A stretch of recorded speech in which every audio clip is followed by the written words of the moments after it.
Hello guys, welcome back my new blog. अनि हामी दुईजना चाहिँ सौदा गर्न जाँदैछु। हाम्रो आज चाहिँ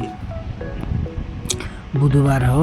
अनि बुधबार चाहिँ लङ्का बजार लाग्छ।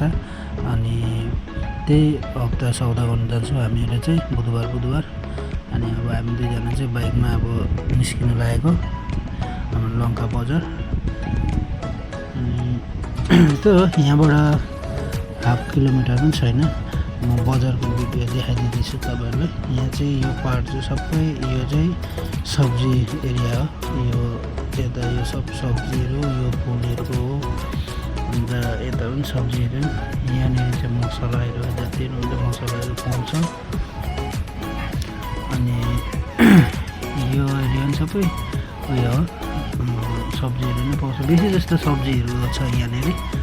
अनि माथि यहाँनिर चाहिँ अब हेर्नुहोस् है, यो मैले जुम गर्दै गरेपछि यहाँ चाहिँ दामी पाउँछ। सुँगुरको बुट र थुक्पा दामी पाउँछ। त्यहाँ चाहिँ लोकल रक्सीहरू पनि लिएर आउँछ।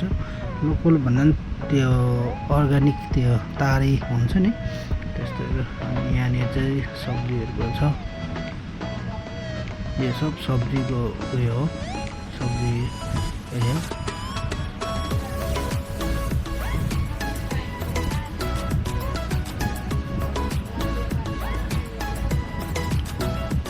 यहाँ माथि चाहिँ तपाईँको लुगाहरू जति पनि लुगाहरू हुन्छ, यहाँ कुर्ता केटाहरूको यहाँ प्यान्टहरू सर्टहरू टी-सर्टहरू, यहाँ चाहिँ नानीहरूको लुगाहरू पाउँछ।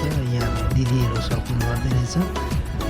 यहाँ चाहिँ ब्यागहरू, मेकअपको सामानहरू पाउँछ। यहाँ चाहिँ टावलहरू टिभीहरू पाउँछ। यहाँ चाहिँ पुच्कावाला भइहाल्छ रहेछ। यहाँ चाउमिन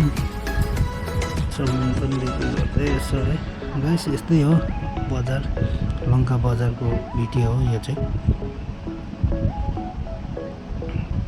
अनि हामी यहाँबाट सट्टै निस्केर माथि निस्केपछि चाहिँ माथि गयो माथि जाँदा यो फलफुल दोकानहरू हो, दुईपट्टि लाग्छ। यहाँनिर चाहिँ आइपुग्यो हामीहरू माछा। यो लेफ्ट साइडमा चाहिँ माछा, अन्त यो उभिने गरेको चाहिँ भुटानको भोटियाहरू हो।